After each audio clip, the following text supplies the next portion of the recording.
are continuously bred until they are no longer able to reproduce. Second is animal testing for the production of cosmetics, which involves the death of millions of animals, mostly rabbits, guinea pigs, and mice. They are harmed in various ways during the process, such as being burned, poisoned, mutilated, and gassed.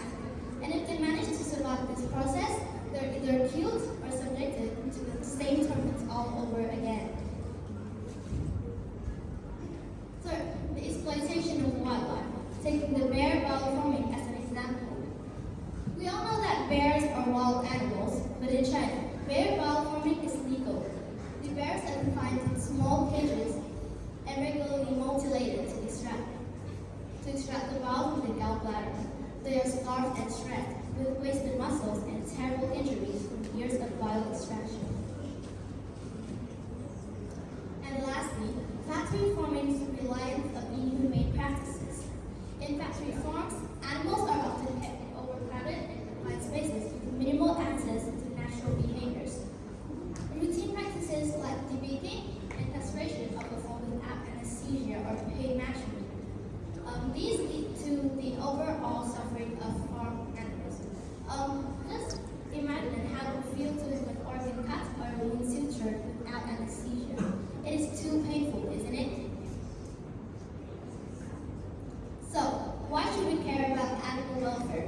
First and foremost, it is about ethical considerations. As sentient beings, animals can experience pain, stress, and joys. So, ensuring their well-being is a moral responsibility. Animal welfare also helps with social cohesion by fostering empathy and kindness in communities. Consider this: insulin, an injection to save diabetic patients, was discovered relying on rabbits and dogs. And COVID-19 vaccines were also tested on mice and monkeys. So, our lives are exchanged for their life. Why would we want them to suffer? Besides ethical reasons, it is important to know that improved animal welfare is well linked to our own health, environment, and economies. Animal welfare supports environmental sustainability. Well-treated animals generate fewer pollutants that impact aquatic ecosystem.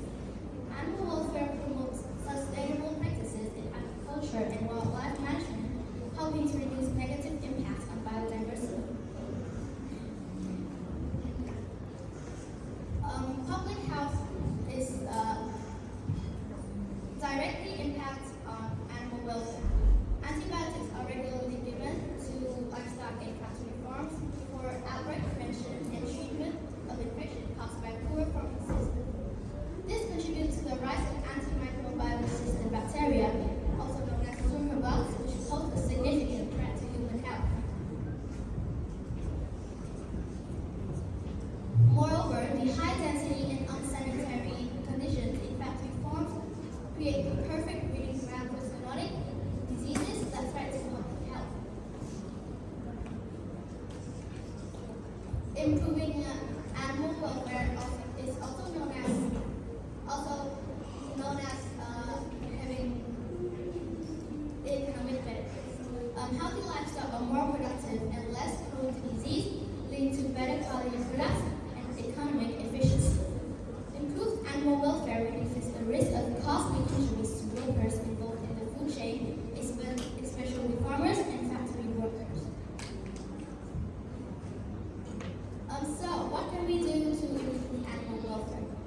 We can strengthen animal protection laws, enforce regulation, advocate for policy reforms. For example, it is illegal in the UK to test cosmetics on animals. We can also encourage and fund research into animal behavior, welfare and conservation. For example,